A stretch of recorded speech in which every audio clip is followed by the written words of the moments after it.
بسم اللہ الرحمن الرحیم۔ 1936 میں جب پنڈت جواہر لال نہرو نے یہ اعلان کیا کہ ہندوستان میں صرف دو ہی گروہ ہیں، ایک انگریز اور دوسرا کانگریس، تو قائد اعظم نے انہیں بروقت للکارا اور مسلمانوں کی موجودگی کا احساس دلاتے ہوئے انہیں یہ باور کروایا کہ یہاں ایک تیسرا گروہ بھی ہے جسے مسلمان کہتے ہیں، تو شیر کی اس گرج سے کانگریس کے ایوانوں میں زلزلہ آ گیا۔ قائد کے اس نعرہ حق کا انجام یہ ہوا کہ کانگریس اور اس کے گماشتوں نے قائد اعظم کو نشانے پر رکھ لیا۔ بقول مسٹر خورشید حسن، ایک طرف تو ہندوستان میں کانگریسی اور ان کے زرخرید قائد اعظم کو کافر، مغربی تہذیب کا دلدادہ، اسلام سے ناآشنا اور انگریز کا پٹھو کہہ کر ان سے مسلمانوں کو دور رکھنے کی ناکام کوشش کرتے رہے، اور ساتھ ساتھ دوسرے ممالک خصوصاً انگلستان میں قائد اعظم کو رجعت پسند، فرقہ پرست، لکیر کا فقیر، مذہبی جنونی اور نہ جانے کس کس فرضی رنگ میں پیش کر کے انگریز قوم کے سامنے ان کی سیاسی پوزیشن کو کمزور کرتے رہے۔ قائد اعظم کے اخلاق و کردار سے اور دین اسلام پر عمل کے ثبوت کے لیے صرف ایک ہی واقعہ کافی ہے، جس کو منشی عبدالرحمن نے اپنی کتاب قائد اعظم کا مذہب و عقیدہ میں تحریر کیا ہے۔ وہ لکھتے ہیں کہ مولانا شبیر احمد علی تھانوی قائد سے اپنی ایک ملاقات کی تفصیل تحریر کرتے ہوئے لکھتے ہیں کہ دوران گفتگو میں جناح صاحب سے میں نے یہ سوال کیا کہ آپ ہزاروں روپیہ خرچ کرا کے پنڈال وغیرہ بناتے ہیں اور لوگ گلے پھاڑ پھاڑ کر نعرہ تکبیر بلند کرتے ہیں، اس سے کیا فائدہ ہوتا ہے؟ جناح صاحب نے فرمایا کہ اس سے غیر اقوام پر روب پڑتا ہے۔ میں نے کہا میں ایک اور تدبیر بتاتا ہوں جس سے روب زیادہ ہوگا۔ قائد اعظم نے فرمایا وہ کیا؟ میں نے کہا جب جلسے کے دوران نماز کا وقت آ جائے تو اس 1.25 لاکھ کے مجمع کو لے کر باجماعت نماز ادا کریں، پھر آپ خود دیکھیں گے کہ کتنا روب پڑتا ہے۔ اس پر قائد اعظم نے جو جواب دیا وہ آپ کی کمال بصیرت کا منہ بولتا ثبوت ہے۔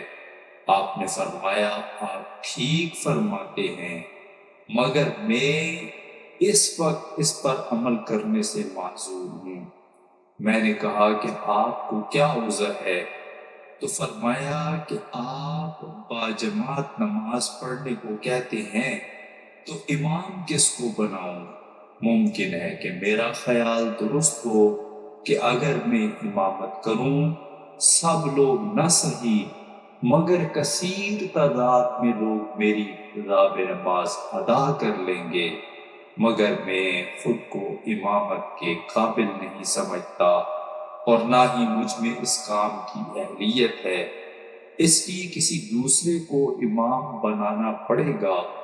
اب مسئلہ یہ ہے کہ اگر امام دیوبندی ہوگا تو بریلوی اس کی امامت میں نماز ادا نہیں کریں گے، اور اگر امام بریلوی ہوگا تو دیوبندی نہیں پڑھیں گے، اور الگ الگ جماعتوں کی وجہ سے روب پڑھنے کا غیر اقوام پر مسلمانوں کا اختلاف نمایاں ہوگا، تو اس سے فائدہ کے بجائے نقصان ہوگا۔ دشمن مسلمانوں کو الگ الگ دیکھ کر مزید دلیر ہوگا اور اس سے فائدہ اٹھانے کی کوشش کرے گا۔ اس لیے فی الوقت میں اس تجویز پر عمل کرنے سے معذور ہوں، آگے چل کر دیکھا جائے گا۔ میں نے کہا اس پر اگر بات کی تو بحث طویل ہو جائے گی۔ اس کے متعلق تو پھر عرض کروں گا۔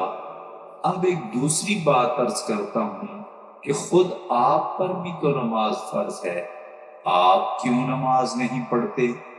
آپ جلسوں میں اپنا یہ معمول رکھیں کہ جب نماز کا وقت آ جائے تو آپ خود مصلی بچھا کر نماز پڑھنی شروع کر دیں، کوئی پڑھے یا نہ پڑھے۔ اس سوال کا جواب جو جناح صاحب نے دیا، ان کے الفاظ آج تک میرے کانوں میں گونج رہے ہیں، جن کو سن کر مجھے پسینہ آ گیا۔ عام طور پر یہ دیکھا گیا ہے کہ جب انسان کسی اونچے مقام پر پہنچتا ہے تو وہ عجب اور تکبر کا شکار ہو جاتا ہے، وہ خدا کو بھول جاتا ہے اور اپنے اوپر کیے گئے کسی بھی اعتراض کو اپنی توہین سمجھتے ہوئے اعتراض کرنے والے کو قرار واقعی سزا دینے کے احکامات جاری کر دیتا ہے۔ مگر ہمارے قائد کی شان ہی نرالی ہے۔ جب مولوی صاحب نے پوچھا کہ آپ پر بھی تو نماز فرض ہے، آپ کیوں نہیں پڑھتے؟ یاد رہے کہ یہ سوال مجمع عام میں ہو رہا تھا، تو اس وقت قائد کرسی پر تکیہ لگائے ہوئے بیٹھے تھے۔ قائد اعظم پر اس سوال سے اتنا روب طاری ہوا کہ آگے کو جھک گئے اور نہایت ہی ندامت کے لہجے میں کہنے لگے کہ میں گناہگار ہوں، خطا کار ہوں، آپ کو حق ہے کہ مجھے نماز کا کہیں، میرا فرض ہے کہ میں سنوں۔ میں آپ سے وعدہ کرتا ہوں کہ آئندہ نماز پڑھا کروں گا۔ اس مجمع عام میں سرکردہ افراد کی موجودگی میں جب قائد نے اظہار ندامت کیا اور اقرار خطا کیا تو قائد کے اس عمل نے مجھے بہت متاثر کیا۔ میں قائد کے اس جواب کے بعد میں نے پھر کہا کہ دیکھیے، یہ جناح کا وعدہ ہے۔ جناح جتنا اپنے اصولوں کا پکا ہے اتنا ہی اپنے وعدوں میں بھی پختہ ہے۔ یہ کسی چلتے پھرتے عام آدمی کا وعدہ نہیں کہ وعدہ کیا اور بھول گیا۔ اس پر قائد نے بار بار سینے پر ہاتھ مار کر کہا کہ ہاں، یہ جناح کا وعدہ ہے، یہ جناح کا وعدہ ہے، میں اس کو پورا کرنے کی کوشش کروں گا، آپ میرے لیے دعا فرمائیں۔ اس کے بعد قائد نے نماز شروع کی اور اپنے آخری وقت تک اہل سنت کے طریقے کے مطابق نماز کے پابند رہے، اور ان کی دیکھا دیکھی بعض بے نمازی بھی نماز کے پابند ہو گئے۔ سبحان اللہ، یہ تھے ہمارے قائد، جو وعدہ کیا اسے پورا کر کے دکھایا، چاہے وہ نماز پڑھنے کا وعدہ ہو یا پاکستان بنانے کا وعدہ ہو۔ آپ سے التماس ہے کہ اپنے قائد کے لیے دعا فرمائیں کہ اللہ تعالیٰ ان کو جنت الفردوس میں اپنے قرب خاص میں جگہ عطا فرمائے۔ آمین بجاہ نبی